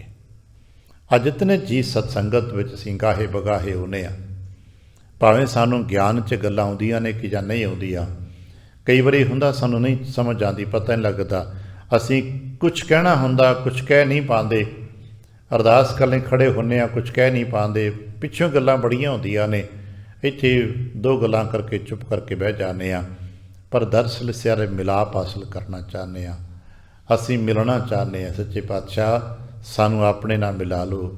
ਅਰਦਾਸ ਕਦੇ ਕਦੇ ਆਪਣੇ ਸ਼ਬਦ 'ਚ ਪੜ੍ਹਦੇ, ਮੇਲ ਲਿਹੋ ਦਿਆਲ, ਢਹਿ ਪਏ ਦੁਆਰਿਆ, ਰੱਖ ਲੇਵੋ ਦੀਨ ਦਿਆਲ, ਭਰਮਤ ਬਵਹਾਰਿਆ। ਮਹਾਰਾਜ ਮੈਨੂੰ ਮਿਲਾ ਲਓ ਨਾ, ਮੈਂ ਵਿਛੜ ਗਿਆ ਹਾਂ। ਅੱਜ ਕਹਿਣ ਲੱਗੇ ਹਮ ਮੂੜ ਮੁਗਧ, ਮਹਾਰਾਜ ਸੇ ਮੂਰਖ ਹਾਂ, ਸਦਾ ਸੇ ਭਾਈ। ਔਰ ਮੈਂ ਨਹੀਂ ਕਿ ਅੱਜ ਮੂਰਖ ਹਾਂ, ਮੈਂ ਇੱਦਾਂ ਦਾ ਮੂਰਖ ਹੀ ਹਾਂ। ਅਸੀਂ ਆਪਣੇ ਆਪ ਨੂੰ ਕਿਤਨੇ ਵੀ ਸਿਆਣੇ ਬਣ ਜਾਈਏ, ਪਰ ਕੀ ਗੁਰਕਰਤਾ ਜੀ ਦੇ ਸਾਡੇ ਸਾਹਮਣੇ ਸਾਡੀ ਕੋਈ ਸਿਆਣਪ ਚੱਲੇਗੀ? ਗੁਰਕਰਤੇ ਦੇ ਸਾਹਮਣੇ ਅਸੀਂ ਮੂਰਖ ਹੀ ਆ। ਔਰ ਇਸੇ ਕਰਕੇ ਜਿਤਨੇ ਸਾਡੇ ਵਡੇਰੇ ਗੁਰਮੁਖ ਭਗਤ ਜਨ ਹੋਏ ਨੇ, ਉਹਨਾਂ ਨੇ ਕਦੇ ਵੀ ਆਪਣੀ ਵਿਦਵਤਾ ਦਾ ਡੰਕਾ ਇੱਥੇ ਨਹੀਂ ਵਜਾਇਆ। ਠੀਕ ਹੈ, ਸਮਾਜਿਕ ਤੌਰ 'ਤੇ ਬਾਹਰਲੇ ਮੰਡਲਾਂ ਦੇ ਵਿੱਚ ਸਾਡੀ ਵਿੱਦਿਆ, ਸਾਡੀ ਸਿਆਣਪ ਦਾ ਗੱਲਬਾਤ ਚੱਲਦੀ ਹੋਏ, ਚੱਲਣੀ ਚਾਹੀਦੀ ਹੈ। ਪਰ ਜਦੋਂ ਕਿਤੇ ਗੁਰੂ ਦਰਬਾਰ ਵਿੱਚ ਹਾਜ਼ਰ ਹੋਈਏ, ਇੱਥੇ ਆ ਕੇ ਆਪਣੀ ਵਿੱਦਿਆ ਦਾ, ਆਪਣੀ ਸਿਆਣਪ ਦਾ ਕੋਈ ਡੰਕਾ ਨਾ ਵਜਾਈਏ, ਬਲਕਿ ਕਹਿ ਦਈਏ ਸੱਚੇ ਪਾਤਸ਼ਾਹ ਹਾਂ ਮੂਰਖ ਮੁਗਧ, ਐਸੀ ਮੂਰਖ ਹਾਂ, ਨਹੀਂ ਸਾਨੂੰ ਪਤਾ ਮਹਾਰਾਜ ਕਿਵੇਂ ਜਾਪ ਕਰਨਾ ਹੈ, ਕਿਵੇਂ ਸੇਵਾ ਕਰਨੀ, ਸਾਨੂੰ ਪਤਾ ਨਹੀਂ ਹੈ। ਇਸੇ ਕਰਕੇ ਅਸੀਂ ਕਹਿੰਦੇ ਹਾਂ ਹਮ ਬੁਰੇ ਭਲੇ ਹਮ ਥਾਰੇ। ਭਾਈ ਸਾਹਿਬ ਭਾਈ ਗੁਰਦਾਸ ਸਾਹਿਬ ਜੀ ਨੂੰ ਕਿਤੇ ਪੜ੍ਹ ਕੇ ਦੇਖਣਾ, ਦੁਨੀਆ ਦੇ ਜਿਤਨੇ ਗਲਤੀਆਂ ਭੁੱਲਾਂ ਅਤੇ ਪਾਪ ਵਿਕਾਰ ਨੇ ਨਾ, ਕਿਉਂਕਿ ਸਾਰੇ ਹੀ ਮੈਂ ਕਰਦਾ। ਮੈਂ ਬੇਈਮਾਨੀ ਵੀ ਹਾਂ, ਗੁਨਾਹਗਾਰ ਵੀ ਹਾਂ, ਬੇਗਾਨਾ ਵੀ ਹਾਂ, ਅਲਪਮਤ ਵੀ ਹਾਂ, ਮੈਂ ਹਰਾਮਖੋਰ ਵੀ ਹਾਂ, ਚੁਗਲ ਵੀ ਹਾਂ, ਨਿੰਦਕ ਵੀ ਹਾਂ। ਭਾਵ ਇਹ ਨਿੱਕੇ ਨਿੱਕੇ ਵਿਕਾਰ ਮੇਰੇ ਅੰਦਰ ਸੰਸਕਾਰਾਂ ਕਰਕੇ, ਮੇਰੇ ਅੰਦਰ ਦੇ ਆਲੇ ਦੁਆਲੇ ਦੇ ਪ੍ਰਭਾਵਾਂ ਕਰਕੇ ਮੇਰੇ 'ਤੇ ਪ੍ਰਭਾਵੀ ਨੇ। ਮਹਾਰਾਜ ਇੱਦਾਂ ਦੇ ਅਸੀਂ ਸਦਾ ਤੋਂ ਹੀ ਇੱਦਾਂ ਦੇ ਹਾਂ। ਅਸੀਂ ਗਲਤੀਆਂ ਭੁੱਲਾਂ ਕਰਦੇ, ਮੁੱਢ ਕਦੀਮੀ ਭੁੱਲਦੇ ਹਾਂ। ਸ਼ਾਇਦ ਇਸੇ ਕਰਕੇ ਗੁਰੂ ਪਾਤਸ਼ਾਹ ਸਾਹਿਬ ਜੀ ਨੇ ਸਾਨੂੰ ਇੱਕ ਜੁਗ ਦਿੱਤੀ, ਭੁੱਲਣ ਅੰਦਰ ਸਭ ਕੋ ਆ ਭੁੱਲ ਗੁਰੂ ਕਰਤਾਰ। ਹਮ ਮੂੜ ਮੁਗਧ ਸਦਾ ਸੇ ਭਾਈ। ਭਾਈ ਅਸੀਂ ਤਾਂ ਇੱਦਾਂ ਦੇ ਹੀ ਹਾਂ, ਅਸੀਂ ਚੰਗੇ ਨਹੀਂ ਹਾਂ, ਦਾਵਾ ਨਹੀਂ ਕਰਦੇ ਅਸੀਂ ਚੰਗੇ, ਹਮ ਨਹੀਂ ਚੰਗੇ बुरा नहीं कोई। पर एक गल सानू पता है, गुर कै शब्द प्रकाशा, गुरु साहब के शब्द के चानण सदके जी रहे हैं। आ जो ज्ञान का प्रकाश, जो कुछ भी सानू ज्ञान दे विच प्राप्तियां हो रही ने, ये साड़ी सियाणप करके नहीं गया, ये गुरु साहब की बख्शिश करके ने। असी कदे कदे कह देने आ, देखो आ मैं सियाणप करके बनाया, आ मेरी सियाणप करके बनया। पर महाराज कहते ना भाई, इस जकिया करो, ये गुरु की कृपा करके बनी है। आ जो कुछ भी साढ़े को प्राप्त है, रहतनामे च बड़ा प्यारा जिक्र है भाई चौपा सिंह साहब जी, भाई दया सिंह साहब जी के रहतनामिया चो पूछया, किसी ने सवाल किया इन्हों भी जो किसी गुरसिख नूं बड़ा सुंदर परिवार मिले, उहदे धीआं पुत्र चंगे होना, आग्याकारी होना, अपने अपने कार विहार ते रुझे होण, आपू सियाणी उमर च पहुँच गया होवे, उहदे बच्चे सारे अपने चंगे चंगे कार विहारां ते रुझे होण, जिससे कि सफल गृहस्थी होवे, घर परिवार च कोई कला कलेश नहीं, बच्चे सुतन ते की कहे, कहेगा मेरी देखिए सियाणप, मैं अपने बच्चे को कितना संभाल के पालिया ते पढ़ाया लिखाया, कहने लगे नहीं गुरसिख है सब दात गुरु की जान है। ये सब गुरु की दात है कि उसने बच्चे चंगे ते, परिवार के साथी चंगे ते, ये गुरु की दात है। नहीं तो की कर लोगे, बहुत मेहनत मशक्कत करने वाले बड़े ईमानदार माता पिता के बच्चे भी कई बार क्षमा करना संस्कार कुछ ऐसे होंगे ने और नेक नहीं निकलते। नेक बख्त शब्द है उर्दू का, मापे बड़े नेक बख्त ने पर संतान नेक बख्त नहीं निकलती। मापे बड़े साऊ भले पुरख ने पर बच्चा वैसा नहीं निकलता। और ऐसे असीं आले दुआले समाज चों देखते हैं कि मापियां का दोष है, नहीं मापियां ते अपनी कोशिश पूरी की होंदी है। दरअसल हर बच्चे के अपने संस्कार ने, हर बच्चे के अपने कर्म ने, हर बच्चे की अपनी प्राप्ति है। ये दाता ने साहिब जी सानू कि चंगे मिल गए ने, परिवार चंगे मिल गए ने, संबंधी चंगे मिल गए ने, संगत चंगी मिल गई है। ये सब दात गुरु की जान है, ये सब गुरु की दात है। महाराज कहने लगे सी तो इदां दे महाराज गुरु के शब्द के सदके साडे ते आज जो कुछ भी बने, प्रकाश चानन ज्ञान मिले, ये सब गुरु के शब्द है। फिर की करिए, अरदास करया करी, हर जीओ तुम आपे देहो बुझाई। महाराज मैनू समझ कित्थे आ रही है, मैनू अपने जीवन के ढंग की जीवन की जुगत नहीं है। आम तौर पर लोग जीवन जुगती के समागम करते ना, तो समझ के रखनी होंदी है कि सच्चे पातशाह तुहाडी जुगत समझ आ जाए। अज के लगे महाराज कृपा करो मेरे ते, मैनू ये जुगत समझ आ जाए कि मैं किवें जीवना है। हर जीओ तुम आपे देहो बुझाई, बुझाई का मतलब होंदा समझा देना। महाराज जीवन दी जुगत आपे समझा दिओ ना, मैनू समझ नहीं आ रही की करना है, किवें वरतना है। बस एक काम कर सकता, हर जीओ तुध वेटेड़ हों हाँ वारिया। हे सच्चे पातशाह मैं तो तुहाडे तो बलिहार जा सकता, विटा हों दा मत पावे तुहाडे तो, मैं तो तुहाडे तो बलिहार जाना है, तुहाडे तो कुर्बान जा सकदा हाँ। वारी वंजा खनीए वंजा तो साहिब कह नावै। हर जीओ तुध विटों वारिया, सद ही तेरे नाम विटों बल जाई। मैं तो सदा आप तो कुर्बान हाँ, मैं तो सदा ही आप तो वारने ते बलिहारने है। मैं तो तेरे नाम तो कुर्बान जाऊँ, कुर्बान तेरा नाम नो। सच्चे पातशाह असीं तो तेरे नाम ते भी कुर्बान जाने आ। असीं होर तो कुछ कर ही नहीं सकते ना, असीं आप ना कोई दे सकते हैं, ना आप तक पहुँचा सकते हैं, ना असीं कोई सियाणप की गल कर सकते हैं। असीं तो इतना कर सकते महाराज जैसे हाँ बुरे भले हम थारे, असीं इदां दे हाँ बस हाँ आप जी तो वारदे हाँ, आप जी तो वार देने हाँ, आप जी की सेवा च टिके रहने। फिर एक सवाल पूछया भी तुहानू ये समझ तुहाडे अंदर निर्मलता कि सारा कुछ गुरु करते दा है, तुहानू किवें समझ आ गई? आ सब जगजन हो पाया भाई करण करण समर्थ दी समझ तुहानू किवें आ गई? कहने लगे मेरी समझ थोड़ा है, ये तो गुरुदेव की कृपा है, उन्हें सानू समझाता। कितना समझाया? कहने लगे हम शब्द मुए, शब्द के सदके ही साडे अंदर दी मैं मरी। हम एक बड़ा प्यारा बचन किते पाठ कर, जब हम होते, हम दा भाव है अपनत्व, होंद मैं। असी कहने मैं कीता, थोड़ा यूपीले पास हमने किया। जब हम होते ਜਦੋਂ ਸਾਡੇ ਅੰਦਰ ਇਹ ਭਾਵ ਸੀ ਕਿ ਮੈਂ ਕੁਝ ਕਰਦਾ ਹਾਂ, ਉਦੋਂ ਤੱਕ ਗੁਰੂ ਕਰਤੇ ਦਾ ਬਖਸ਼ਿਸ਼ਾਂ ਨਹੀਂ ਵਰਤੀਆਂ। ਜਬ ਹਮ ਹੋਤੇ ਤਬ ਤੂੰ ਨਾਹੀਂ। ਉਹ ਹਮ ਨੂੰ ਕਿਵੇਂ ਮੁਕਾਵਣਾ ਹੈ? ਉਹ ਹਮ ਹੀ ਹਉਮੈ ਹੈ, ਇਹਨੂੰ ਕਿਵੇਂ ਮਾਰਨਾ ਹੈ?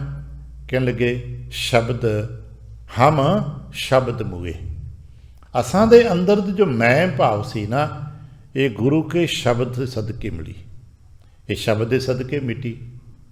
ਸ਼ਬਦ ਅਭਿਆਸ ਕਰਾਂਗੇ, ਸ਼ਬਦ ਦਾ ਪਾਠ ਕਰਾਂਗੇ, ਸ਼ਬਦ ਵਿਚਾਰ ਕਰਾਂਗੇ, ਸ਼ਬਦ ਵਿੱਚ ਜੋ ਮਹਾਰਾਜ ਕਹਿ ਰਹੇ ਨੇ ਉਸ ਨੂੰ ਮੰਨਾਂਗੇ। ਜਦੋਂ ਤਿੰਨ ਕੰਮ ਅਸੀਂ ਕਰਾਂਗੇ ਨਾ, ਸ਼ਬਦ ਦਾ ਪਾਠ, ਸ਼ਬਦ ਦਾ ਸ਼ਰਵਣ ਕਰਨਾ ਤੇ ਸ਼ਬਦ ਦੇ ਵਿਚਾਰ ਨੂੰ ਹਿਰਦੇ ਸਵੀਕਾਰ ਕਰਕੇ ਉਸ ਨੂੰ ਕਮਾਉਣ ਲੱਗ ਪੈਣਾ, ਤੇ ਫਿਰ ਕਿਰਪਾ ਹੋਣ ਲੱਗ ਪੈਂਦੀ ਹੈ। ਫਿਰ ਗੁਰ ਕਿਰਪਾ ਦੇ ਸਦਕੇ ਹਉਮੈ ਮਿਟਦੀ ਹੈ। ਹਮ ਸ਼ਬਦ ਮੁਏ ਸ਼ਬਦ ਮਾਰ ਜੀਵਾਲੇ। ਗੁਰੂ ਕੇ ਸ਼ਬਦ ਦੇ ਸਦਕੇ ਹੀ ਸਾਡੇ ਅੰਦਰ ਦੇ ਹਉਮੈ ਦੇ ਪੱਖ ਨੂੰ ਮਾਰਿਆ ਗਿਆ, ਤੇ ਜਦੋਂ ਹਉਮੈ ਦਾ ਪੱਖ ਮਰ ਗਿਆ ਤੇ ਅੰਦਰੋਂ ਜੀਵਨ ਦੀ ਨਵੀਂ ਰੌਂ ਪ੍ਰਗਟ ਹੋਈ। ਆ ਕਦੇ ਕਦੇ ਵੇਖਿਆ ਹੋਣਾ ਹੈ, ਆ ਸਿਆਣੇ ਮਾਲੀਆਂ ਨੂੰ ਜਿਹੜੇ ਬਾਗਾਂ 'ਚ ਬਗੀਚਿਆਂ 'ਚ ਸੇਵਾਵਾਂ ਕਰਦੇ ਨੇ, ਕਈ ਥਾਂ 'ਤੇ ਕੁਦਰਤੀ ਪੱਤੇ, ਵੱਡੇ ਰੁੱਖਾਂ ਦੇ ਪੱਤੇ ਕੁਦਰਤੀ ਆਪੇ ਝੜ ਜਾਂਦੇ ਨੇ, ਅਤੇ ਇੱਥੇ ਛੋਟੇ ਛੋਟੇ ਰੁੱਖ ਹੁੰਦੇ ਜਿਹਦੇ ਪੱਤੇ ਟਹਿਣੀਆਂ ਝੜਦੀਆਂ ਨਹੀਂ, ਉੱਥੇ ਅਸੀਂ ਸਿਆਣੇ ਮਾਲੀ ਵੇਖਿਆ ਛਾਂਟ ਕਰ ਦਿੰਦੇ ਨੇ, ਟਾਹਣੀਆਂ ਪੱਤੇ ਉਹਨਾਂ ਦੇ ਆਲਾ ਦੁਆਲਾ ਛੋਟੇ ਛੋਟੇ ਟੋਕੇ ਲੈ ਕੇ, ਕੈਂਚੀਆਂ ਲੈ ਕੇ ਕਟਿੰਗ ਕਰ ਦਿੰਦੇ ਨੇ। ਅਤੇ ਜਦੋਂ ਕਟਿੰਗ ਕਰ ਦਿੰਦੇ ਨੇ, ਜਦੋਂ ਪੰਗਾਰੇ ਦੀ ਬਹਾਰ ਆਉਂਦੀ ਹੈ, ਫਿਰ ਉੱਥੋਂ ਕਟਿੰਗ ਕੀਤੇ ਹੋਏ ਮੁਕਾਮਾਂ ਤੋਂ ਸੋਹਣੀਆਂ ਕਲੀਆਂ ਸੁਣ ਲਗਰਾਂ ਫੁੱਟਦੀਆਂ ਨੇ। ਅਜੇ ਗੁਲਾਬ ਦੇ ਬੂਟਿਆਂ 'ਚ ਮਾਲੀ ਦੇਖੇ ਹੋਣੇ ਆ, ਆਪੇ ਆ ਕੇ ਵੱਡੀ ਸਰੀਲੇ ਦੀ ਕੈਂਚੀ ਲੈ ਕੇ ਆਉਂਦੇ ਨੇ, ਪ੍ਰੋਪਰ ਕਟਿੰਗ ਕਰ ਜਾਂਦੇ ਨੇ। ਇਹ ਮਾਰ ਹੈ, ਸ਼ਬਦ ਨੇ ਮਾਰਿਆ ਇਹਨੂੰ। ਮਾਲੀ ਦੀ ਹੀ ਕੈਂਚੀ ਨੇ ਕੱਟਿਆ, ਮਾਲੀ ਨੇ ਕੱਟਿਆ ਇਹਨਾਂ ਨੂੰ। ਪਹਿਲਾਂ ਮਾਲੀ ਨੇ ਪਾਲਿਆ, ਫੁੱਲ ਬੂਟੇ ਬਣਾਏ, ਪਾਣੀ ਦਿੱਤਾ, ਸਵਾਰਿਆ, ਫਿਰ ਕੁਝ ਸਮੇਂ ਬਾਅਦ ਕਟਿੰਗ ਕਰਤੀ। ਫਿਰ ਕਟਿੰਗ ਕਰਨ ਤੋਂ ਬਾਅਦ ਫਿਰ ਮਾਲੀ ਨੇ ਪਾਣੀ ਪਾਇਆ, ਫਿਰ ਸੁੰਦਰ ਨਵੀਆਂ ਬੇਲਾਂ ਆ ਗਈਆਂ, ਨਵੀਆਂ ਲਗਰਾਂ ਆ ਗਈਆਂ, ਨਵੇਂ ਫੁੱਲ ਖਿੜ ਗਏ। ਅਤੇ ਜੇ ਉਹ ਪੁਰਾਣੇ ਪੱਤੇ ਕਟਿੰਗ ਨਾ ਕਰਦਾ ਤੇ ਸ਼ਾਇਦ ਨਵੀਂ ਹਰਿਆਵਲ ਉਨੀ ਸੁੰਦਰ ਨਾ ਬਣਦੀ। ਇਸੇ ਤਰ੍ਹਾਂ ਗੁਰੂ ਸ਼ਬਦ ਦੇ ਸਦਕੇ ਹੀ ਸਾਡੇ ਅੰਦਰ ਦੀ ਹਉਮੈ ਨੂੰ ਮਾਰਿਆ ਜਾਂਦਾ ਹੈ। ਅਤੇ ਜਦੋਂ ਸਾਡੇ ਅੰਦਰੋਂ ਹਉਮੈ ਮਰ ਜਾਂਦੀ ਹੈ, ਹਉਮੈ ਸੜ ਜਾਂਦੀ ਹੈ, ਅਤੇ ਨਵੀਆਂ ਗਿਆਨ ਦੀਆਂ, ਨਵੇਂ ਜੀਵਨ ਦੀਆਂ ਜੋ ਨਿਰਮਲ ਕੁਰੁੰਬੜਾਂ ਨੇ ਉਹ ਪੁੰਗਰ ਪੈਂਦੀਆਂ ਨੇ।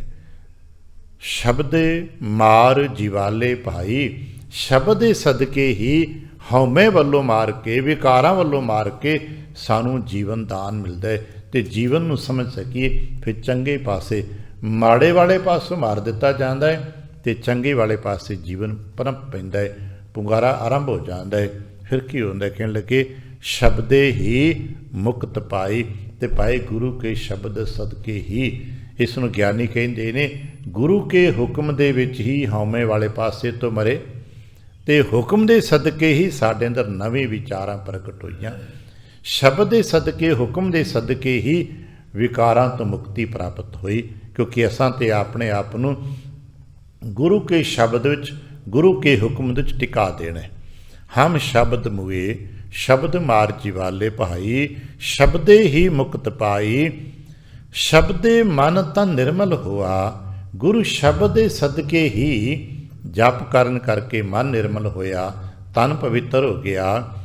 ਹਰ ਵਸਿਆ ਮਨ ਆਈ, ਤੇ ਸਾਰੇ ਮਨ ਦਿਆਂ ਨਿਰਮਲ ਮਨ ਦੇ ਵਿੱਚ ਹੀ ਨਾਮ ਟਿਕਦਾ ਹੈ, ਨਿਰਮਲ ਹਿਰਦੇ ਵਿੱਚ ਹੀ ਵਾਹਿਗੁਰੂ ਜੀ ਕਾ ਨਾਮ ਵਸਦਾ ਹੈ। ਸ਼ਬਦ ਅਭਿਆਸ ਦੇ ਸਦਕੇ ਜਿਹਨੂੰ ਪੜ੍ਹਦੇ ਹਾਂ, ਪ੍ਰਭ ਕੈ ਸਿਮਰਨ ਮਨ ਕੀ ਮਲ ਜਾਏ, ਅੰਮ੍ਰਿਤ ਨਾਮ ਰਿਦ ਮਾਹਿ ਸਮਾਏ। ਸ਼ਬਦੇ ਮਨ ਤਾਂ ਨਿਰਮਲ ਹੋਆ, ਹਰ ਵਸਿਆ ਮਨ ਆਈ। ਤੇ ਫਿਰ ਸਮਝਾਉਂਦੇ ਸ਼ਬਦ ਗੁਰ ਦਾਤਾ, ਸ਼ਬਦ ਗੁਰੂ ਜੇ ਤੇ ਦਾਤਾ ਜੇ। ਇਹ ਸ਼ਬਦ ਹੀ ਗੁਰੂ ਦਾਤਾ ਹੈ, ਜਿਤ ਮਨ ਰਾਤਾ, ਜਿਹਦੇ ਨਾਲ ਸਾਡਾ ਮਨ ਜੁੜਿਆ ਹੋਇਆ, ਜਿਹਦੇ ਨਾਲ ਸਾਡਾ ਮਨ ਰੰਗਿਆ ਹੋਇਆ ਹੈ, ਤੇ ਹਰ ਸਿਉ ਰਿਹਾ ਸਮਾਈ। ਸ਼ਬਦ ਨਾਲ ਜੁੜੇ ਹੋਏ ਜੀ, ਜਿਹੜੇ ਮਨ ਤਨ ਕਰਕੇ ਸ਼ਬਦ ਨਾਲ ਜੁੜ ਗਏ, ਉਹੀ ਪ੍ਰਭੂ ਵਾਹਿਗੁਰੂ ਜੀ ਦੇ ਨਾਲ ਜੁੜ ਜਾਂਦੇ ਨੇ। ਕਹਿਣ ਲੱਗੇ ਸ਼ਬਦ ਗੁਰ ਦਾਤਾ, ਜਿਤ ਮਨ ਰਾਤਾ, ਹਰ ਸਿਉ ਰਿਹਾ ਸਮਾਈ। ਸ਼ਬਦ ਨਾਲ ਜੁੜੇ ਹੋਣ ਦਾ ਨਤੀਜਾ ਇਹ ਮਿਲਿਆ ਕਿ ਵਾਹਿਗੁਰੂ ਜੀ ਦੇ ਚਰਨਾਂ 'ਚ, ਵਾਹਿਗੁਰੂ ਜੀ ਦੇ ਰੂਪ ਵਿੱਚ, ਵਾਹਿਗੁਰੂ ਜੀ ਦੇ ਵੱਡਾ ਇਹ ਵਿਡਾਣ ਵਿਸਾਰ ਪਸਾਰੇ ਦੇ ਵਿੱਚ ਸਾਡੀ ਸਮਾਈ ਹੋਗੀ, ਜਿਹਨੂੰ ਕਹਿੰਦੇ ਨੇ ਸਭ ਜਗ ਚਿਨਿਓ ਪਾਇਆ ਭਾਈ, ਕਰਨ ਕਰਨ ਸਮਰੱਥ ਜੀਉ ਪਿੰਡ ਜਨ ਸਾਜਿਆ ਭਾਈ, ਦੇਕਰ ਆਪਣੀ ਵੱਥ ਕਿਨ ਕਹੀਏ ਕਿਨ ਦੇਖੇ ਭਾਈ, ਕਰਤਾ ਏਕ ਆਕਥ ਗੁਰੂ ਗੋਬਿੰਦ ਸਲਾਹੀਏ ਭਾਈ। ਤੇ ਗੁਰੂ ਗੋਬਿੰਦ ਕਿਵੇਂ ਸਲਾਹੀਏ? ਗੁਰੂ ਗੋਬਿੰਦ ਸ਼ਬਦ ਕਰਕੇ ਸਲਾਹੀਏ, ਜਿਸ ਤੇ ਜਾਪੈ ਤੱਥ, ਜਿਸ ਦੇ ਕਰਕੇ ਤੱਤ ਦੀ ਸਮਝ ਆ ਜਾਂਦੀ ਹੈ ਕਿ ਸ਼ਬਦ ਸਦਕੇ ਹੀ ਨਿਰਮਲਤਾ ਪਵਿੱਤਰਤਾ ਹੁੰਦੀ ਹੈ। ਸ਼ਬਦ ਅਭਿਆਸ ਨਾਲ ਹੀ ਮਨ ਦੀ ਹਉਮੈ ਮਰਦੀ ਹੈ। ਸ਼ਬਦ ਅਭਿਆਸ ਦੇ ਸਦਕੇ ਹੀ ਜੀਵਨ ਪਨਪਦਾ ਹੈ, ਨਵਾਂ ਜੀਵਨ ਪੁੰਗਰਦਾ ਹੈ ਅਤੇ ਪ੍ਰਮਾਤਮਾ ਨਾਲ ਮਿਲਾਪ ਹਾਸਲ ਹੁੰਦਾ ਹੈ। ਇਤਨੇ ਕੁ ਬਚਨ ਪ੍ਰਵਾਨ ਕਰਨਾ। ਅਗਲੀਆਂ ਵਿਚਾਰਾਂ ਫਿਰ ਬੈਠ ਕੇ ਵਾਚਾਂਗੇ ਜੀ। ਭੁੱਲ ਚੁੱਕ ਦੀ ਖਿਮਾ, ਆਸੀਸ ਅਤੇ ਪਿਆਰ ਦਿੰਦੇ ਫਤਿਹ ਬੁਲਾਵਣਾ। ਵਾਹਿਗੁਰੂ ਜੀ ਕਾ ਖਾਲਸਾ, ਵਾਹਿਗੁਰੂ ਜੀ ਕੀ